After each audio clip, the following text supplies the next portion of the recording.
मैं ही गरीब क्यों? जानिए इसका उत्तर भगवान गौतम बुद्ध की प्रेरक कहानी से। आजकल के दौर में अधिकतर लोग अपने जीवन से असंतुष्ट हैं। उन्हें लगता है कि मैं ही गरीब क्यों, मैं ही दूसरों से कमजोर क्यों हूं। उन्हें अपने आप में दूसरों के मुकाबले कमी लगती है। वे इसका दोष भगवान को देते हैं, उन्हें अपनी स्थिति का कारण ठहराते हैं। इस कहानी में आपको इस प्रश्न का संपूर्ण उत्तर मिल जाएगा और आप अपने जीवन से संतुष्ट भी महसूस करेंगे। तो चलिए भगवान गौतम बुद्ध की प्रेरक कहानी की शुरुआत करते हैं। बहुत समय पहले की बात है। एक गांव में धर्म उपदेश देने के लिए एक लगे हुए शिविर में भगवान गौतम बुद्ध पहुंचे। गांव के लोग अपनी अपनी समस्याएं लेकर उनके पास जाते और उनसे समाधान प्राप्त कर नई ऊर्जा के साथ वापस लौटते। द गांव के बाहर एक गरीब राह में बैठा बुद्ध के पास आते जाते लोगों को निहारता रहता। उसने क्या देखा? दुखी चेहरा लिए भारी कदमों से लोग भगवान गौतम बुद्ध के शिविर में जाते और नई ऊर्जा के साथ चेहरे पर खुशी व आनंद लिए वापस लौटते। गरीब ने सोचा, क्यों ना मैं भी भगवान के पास अपनी समस्या लेकर जाऊं। यह सोचकर हिम्मत करके वह भी शिविर की ओर चल देता है। शिविर में एक एक कर क्रमबद्ध तरीके से व्यक्ति को प्रवेश मिलता है, इसलिए वह भी अपनी बारी की प्रतीक्षा करने लगा। जो कुछ उसने रास्ते में देखा अब यहां उसे साक्षात देखने को मिल रहा था। लोग एक एक कर अपनी समस्याएं बता रहे थे। भगवान गौतम बुद्ध चुपचाप शांति से सबकी समस्या सुनते और जवाब देते। उसकी भी बारी आई। उसने भगवान गौतम बुद्ध को प्रणाम किया और बोला, भगवान मैं ही गरीब क्यों? भगवान गौतम बुद्ध मुस्कुराए और बोले, तुमने कभी किसी को दिया ही नहीं, इसीलिए गरीब हो। इस पर वह आश्चर्य से वह भगवान गौतम बुद्ध का मुंह ताकने लगा और बोला, भगवान मेरे पास कुछ देने के लिए है ही नहीं, बड़ी मुश्किल से गुजारा हो पाता है और कभी कभी तो भूखे ही सोना पड़ता है, मैं इतना गरीब हूं। भगवान गौतम बुद्ध शांत भाव से बोले, तुम्हारे पास एक चेहरा है, किसी को भी मुस्कुराहट दे सकते हो।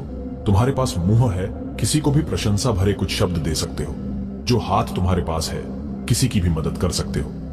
दरअसल जिसके पास में ये तीन चीजें हैं वह भला कैसे गरीब हो सकता है? गरीबी का भाव मन में होता है, मन से ये भ्रम निकाल दो और लोगों को देते जाओ, गरीबी अपने आप ही दूर हो जाएगी। ये बातें सुनकर उस गरीब का चेहरा दमक उठा। उसे अपने प्रश्न का उत्तर मिल चुका था। अब उसके मन से गरीबी का भाव दूर हो गया था। इस शिक्षा को जीवन में उतारकर कुछ ही दिनों में उसका जीवन भी खुशियों से भर गया। जीवन की सीख।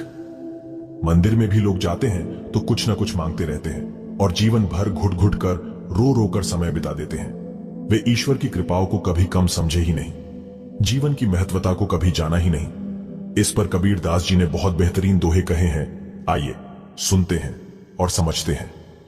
सबके पल्ले लाल है, सभी साहूकार, गांठ खोल परखा नहीं, या विधि रहा कंगाल। यानी सभी के पास ज्ञान है जो कि ईश्वर की अनमोल देन है, जिसे हम कभी जानने या समझने की कोशिश ही नहीं की, इसलिए हम सुख का आनंद नहीं ले पाते। मित्रों, मनुष्य जीवन एक अनमोल अवसर है और विधाता की असीम कृपा का तोहफा है। हमारा सर्वप्रथम यह कर्तव्य होता है कि हम उस परम परमेश्वर की इनायतों को समझें, ईश्वर की कृपा को जानने की कोशिश करें। और इसका सबसे आसान तरीका है खुद को समझना। हमारा अस्तित्व क्या है, हमारा लक्ष्य क्या है, हमारे क्या कर्म है, आदि आदि। इस वीडियो में बताई सभी बातों को सुनकर आज हम यह पूर्णतः समझ चुके हैं कि हमारे पास ईश्वर की दी हुई वो अनमोल तोहफे हैं जिनसे आज मानव नई नई उपलब्धियों को पा रहा है, असीम ऊंचाइयों को छू रहा है। बस जरूरत है तो सही मार्गदर्शन की, जो कि आज से मैं इन बातों को अपने जीवन में उतारने की कोशिश करती है। आपको बस यह करना है, हर रोज अपनी एक कमियों को दूर करो, चाहे वह आपका गुस्सा हो या फिर नकारात्मक सोच। जब भी कुछ सोचो तो अच्छा सोचो। अगर कुछ करने का सोचा है तो तब तक उसके पीछे लगे रहो जब तक कि वह काम हो नहीं जाता। अगर आपको हमारी यह शिक्षाप्रद कहानी पसंद आई हो तो कमेंट बॉक्स में यस जरूर से लिखना और उसके साथ ही इस वाली वीडियो को अपने दोस्तों के साथ शेयर करना न भूलें। अगर आपको हमारी वीडियोस अच्छी लगती हैं तो प्लीज हमारी चैनल को सब्सक्राइब जरूर से करें और हमारी वीडियोस पर लाइक और कमेंट करना मत भूलें।